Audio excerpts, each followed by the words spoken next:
Taoiseach, I think it's important to take this opportunity to bring a bit of balance into the discussions around the visit of the US President and his wife, given the almost unprecedented slobbering over them that the nation has been exposed to over the last number of days. And it's really hard to know which is worse, whether it's the outpourings of the Obamas themselves or the sycophantic fawning over them by sections of the media and the political establishment. We've had separate and special news bulletins by the state broadcaster to tell us what Michelle Obama and her daughters had for lunch in Dublin, but very little questioning of the fact that she was having lunch with Mr. Tax Exile himself. We had very little challenging of the fact that she's glad to be home, a country that she's been in less than a week and that her husband has very tenuous links in.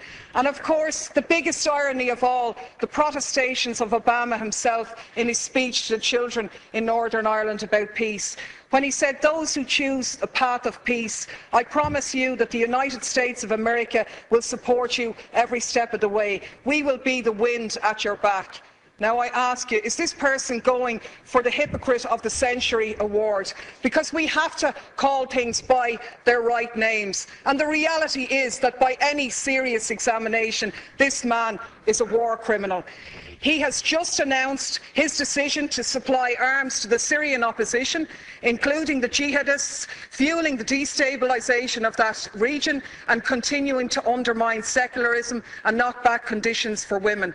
This is the man who is in essence stalling the Geneva peace talks by trying to broker enhanced leverage for the Syrian opposition by giving them arms, and to hell with the thousands more who lose their lives, or the tens of thousands more who will be displaced as this war goes on. This is the man who has facilitated a 200% increase in the use of drones, which have killed thousands of people, including hundreds of children. And you, Taoiseach, you are the one who's turned a blind eye on these activities. You've talked about the G8 being an opportunity to showcase Ireland. But is it not a reality that you have showcased us as a nation of pimps, prostituting ourselves in return for a pat on the head? To be honest with you, we were really speculating this morning whether you were going to deck the cabinet out in leprechaun hats decorated with a bit of stars and stripes to really mark abject humiliation here. So my question to you, Taoiseach, is as follows.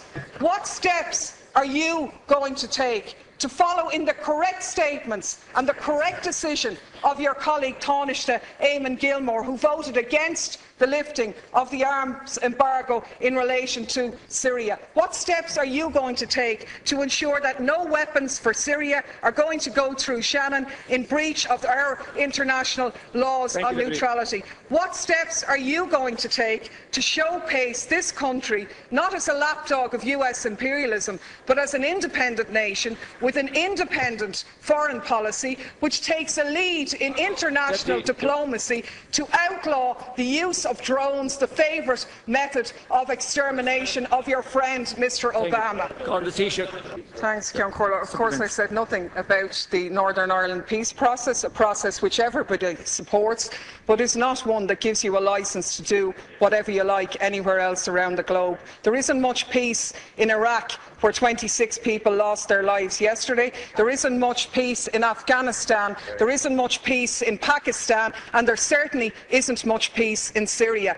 And the side I'm on in Syria is the one, and what I agree with is the statement by Oxfam, where Oxfam said sending arms to the Syrian opposition won't create a level playing field. Instead, it further risks fueling an arms free-for-all, where the victims are the civilians of Syria.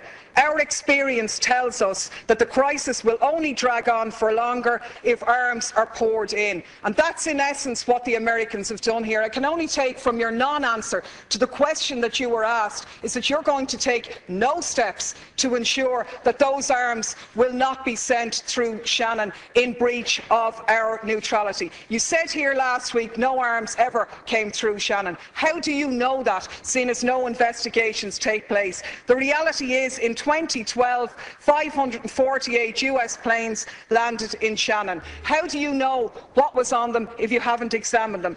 Your Minister for Transport revealed reported in a parliamentary question that 239 civilian planes landed in Shannon, where they sought permission because they were carrying munitions of war or dangerous goods on a civilian aircraft. What steps are you going to take to intervene in this situation? And the last point I'll make is that people in this country are very fond of our American brothers and sisters, and I think we stand far more shoulder to shoulder with them by making valid criticisms of their president, who has broken his election promises, rather than just pimping this nation as a tax haven for their corporations. I'm sure the Americans would far prefer if their multinationals paid their taxes at home rather than offshore here, so they could develop their health care, so they wouldn't be wasting money on arms being sent to slaughter people in other countries. Thank you, Deputy.